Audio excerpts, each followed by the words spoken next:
What's a saying that you've always hated? I can be your best friend or your worst enemy. Thanks for the psycho warning. I'll take neither. It's so arrogant. You think you're cool enough to be my best friend or my worst enemy? Really, you're probably just some mouthy acquaintance who I choose not to hang out with. Most likely you'll either be that guy I kinda like or that guy I kinda don't like. The truth had never been spoken before. I can be your angel or your devil. I can be your angel or your devil. It wasn't wasted if it made you laugh. It's not wasted if you learned something about other people as well. Made me laugh. What else do you expect on Facebook? Dems people can't read. I like the 45 angle the best, but a good 90 angle is nice too. The best angle is a cute angle. I know you're right, but you don't need to be obtuse about it. Excuse this protracted response. You've clearly taken this to a higher degree of quality. As a resident, I hear this way too much. Only in Ohio do you get all 4 seasons in 1 week. Nope, it happens all over the place. It happens every year during spring and fall. I remember overhearing a conversation when I was in Boston for an event where a woman was laughing and saying, you know what they say about Boston, if you don't like the weather, wait a few minutes. I've heard that exact saying in reference to my hometown. I realized it's probably a pretty common thing. I have lived in all 4 contiguous US time zones in several different climates. They say this everywhere. The weatherman is just guessing. The computers are just guessing based on science. Yeah. I travel across the country for work and everyone says this almost everywhere, except LA and a few other minor exceptions. Don't bother telling anyone though. They'll go off about how it's different here. Those other places don't understand how crazy weather is in X. Except LA. True lol. I said this growing up in Ohio and thought it was unique and special. Then I traveled more around the country and thought, oh, they say this literally everywhere. Then I moved to LA and found out it's not quite everywhere. See also, we have 2 seasons here, winter and construction. OMG yes. This drives me insane. I used to live in Michigan and everyone said it there. Now I live in Missouri and still hear it all the time. Why does everyone think their fucking weather is so unique? It's just one of those things people say for no damn reason. Like when you come in from a hot day, some dumb fuck will inevitably ask you if it's hot enough out there. No, Harold, it's not hot enough. I wish I could have a heat stroke. People are weird. Clearly you've never been to Michigan. It can be slightly below freezing in the morning, and by lunchtime it can be slightly above freezing. Our weather is so unique and wacky. Literally all my coworkers. We have a saying here, don't like the weather? Just wait 10 minutes. Oh, you mean just like everywhere else? I grew up in Michigan and people always talk about how volatile Michigan weather is. I moved to Alabama nearly 2 years ago, and the weather here is similarly volatile, just in different ways. Anyone who says / thinks the weather where they live and or its volatility / is particularly unique hasn't lived outside of that place or visited other places for long enough to recognize that it isn't unique. Suffice to say, they are ignorant. I live in Albuquerque. Our weather is pretty much neutral. It's nice. It's cold or hot and it sucks when it's windy. That's about it. Oh, and it's dry. Anytime you start dating someone and a friend / relative warns you that if you ever hurt them, they will kill you. My mill did this at my wedding. 1. No you won't. You'll just talk mad shit about me if I ever break their heart. 2. Why are you threatening me with violence at my wedding? TBH, they are probably already talking mad shit about you. Hahaha, one of my ex's friends pulled this on me. When I broke up with my ex, I definitely felt the wrath of getting called a fuckboy in their group chat.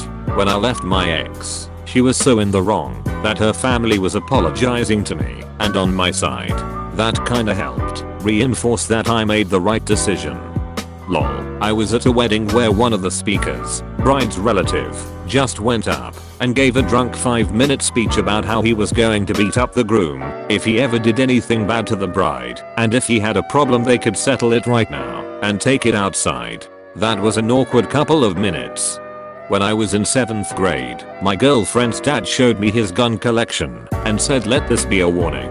What? You're going to shoot a 13-year-old? I had a similar experience. I think I was in 8th grade when my then GF's dad greeted me at the door with a shotgun when I came over for her birthday party. We'd met before, and he knew I was coming over. Yeah, sure. Blow a nerdy child's brains out at your daughter's birthday party in front of everyone. That will show them you're so cool. I mentioned this before on a similar question, but I hate it when you yawn, through no fault of your own, and some cunt says something along the lines of, "Oh sorry, am I keeping you up?" Get fucked. It's a yawn. It happens. When I see people, my kid and wife, yawn, I'll raise my voice and jokingly, "Hey, don't do that." Next thing you know, I'll yawn. Then I'll point at the other one and say, "And next she'll do it." Then we'll all be doing it, and everyone will just keep yawning endlessly. It's funny because the first person always gets a little startled, and the next people always yawn. I almost yawned visualizing this. I yawned visualizing you almost yawning. For the record, I have no idea what you look like. My 6th grade teacher was such a cunt for doing this. I remember we'd have morning reading, and like anyone I was tired af at 12 years old 7 AM. I would yawn, and she would complain about how I'm being rude and disrespectful towards her whenever I yawned. Bitch, it's not cause of your boring ass class, but rather it's 7 fucking am. I didn't have any feeling towards her, but after that I despised her.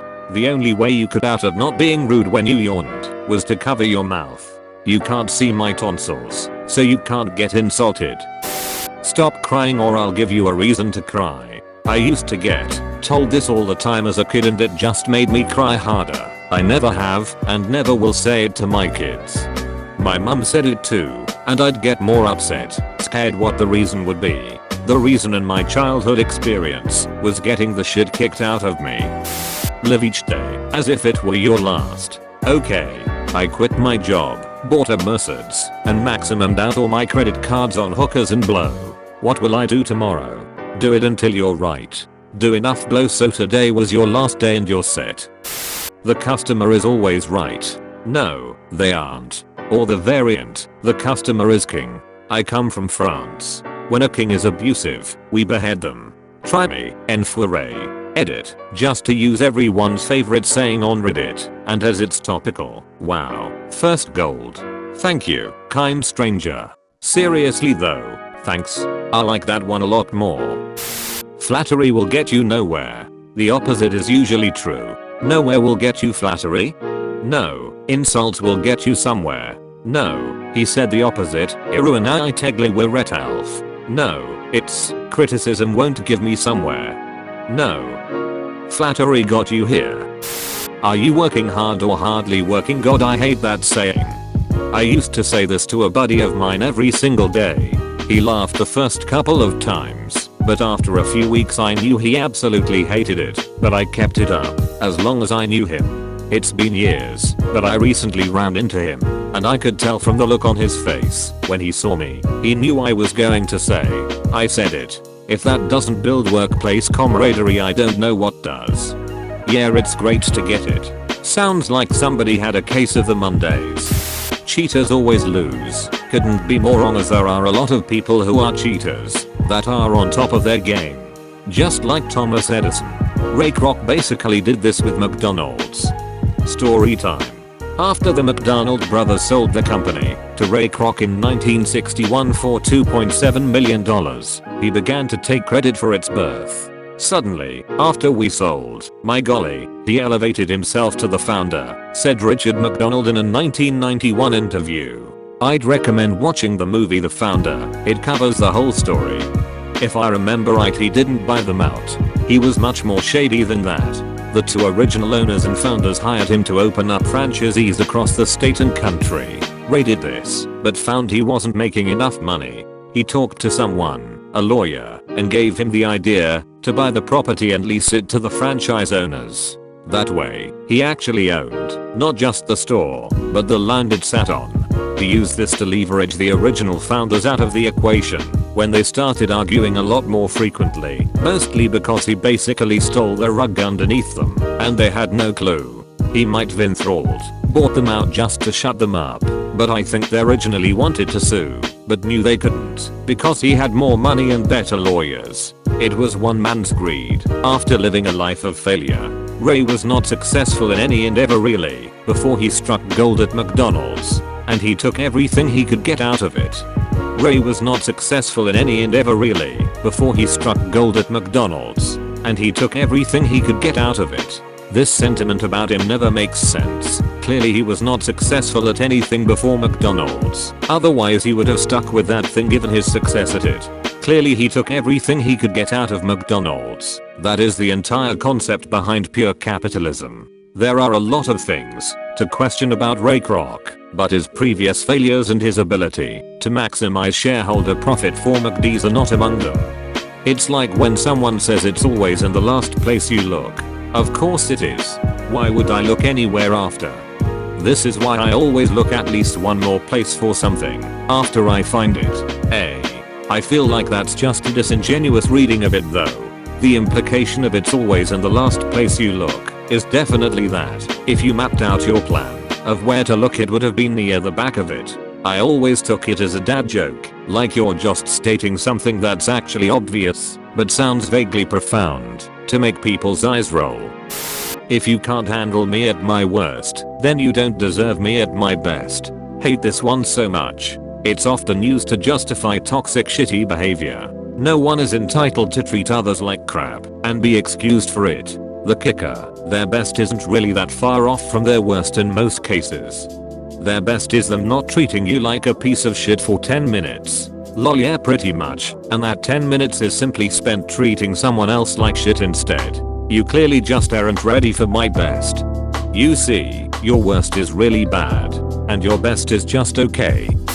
How is what you get out of a pig when you kick it in the ass? Also, hay is for horse. No, I said hay, and you know it. Now fucking hey, I need your help. Which is exactly why instead of saying hay is for horses, I say hay is for horses, so that there's no confusion. Literally never heard that. Sleeping like a baby or slept like a baby. Do these people not have babies? Babies in general don't sleep very well. The only way the saying makes sense is if they woke up often crying, hungry, and or pooping themselves. My dad sometimes says this when asked how he slept. I slept like a baby. I woke up every hour screaming and shitting your pants. He's in his 60s, so probably not far off that. I remember reading some interview with a coach on a team that has recently lost a championship, and when asked how he was sleeping he replied, like a baby. Every 2 hours I wake up crying. My other favorite response to sleep metaphors is the joke, I slept like a log. We know, we heard you sawing it. I believe they are talking about newborns who sleep nearly 100% of the time. And while they may wake up every few hours, they generally sleep through all types of noise. It can only get better. Fuck you. Now all I can do is think through all the many ways that it can always get worse. If you ever think it can only get better, that only means that when it gets worse it won't be a spike or pitfall, but a roll downhill. It could always be worse, or at least you don't have it as bad as. So like you're only allowed to feel suffering if you have the absolute worst possible situation at any given time. Are you only allowed to be happy if you have the absolute best situation at a given point in time? This is also a good way for abuse victims to not see how bad their situation is and stay in it longer, because she has it worse. Her husband is raping her on a weekly basis, where mine just beats the hell out of me once in a while. Or well, it's not as bad if you're strangled because he's younger than you. This is also a good way for abuse victims to not see how bad their situation is and stay in it longer, because she has it worse. Her husband is raping her on a weekly basis, where mine just beats the hell out of me once in a while. Or well, it's not as bad if you're strangled because he's younger than you. It's common sense. Not because some things aren't actually common sense, but because when someone tells you that it's so, you shut up and don't question what makes it so obvious. I had a professor in college that asked our class to explain to him what the classifications are to consider something common sense, and not a single person could do it. Moral of the lesson: common sense implies a universal truth, but in reality is completely subjective. I had a professor that said common sense is biased based on your past experiences. So what's common sense for you will not be common sense to me. He told us to tell that to our parents when we went home and they said something like, all that college learning, and you still don't have common sense. You've reached the end of this video. I hope you enjoyed it. For more content please subscribe.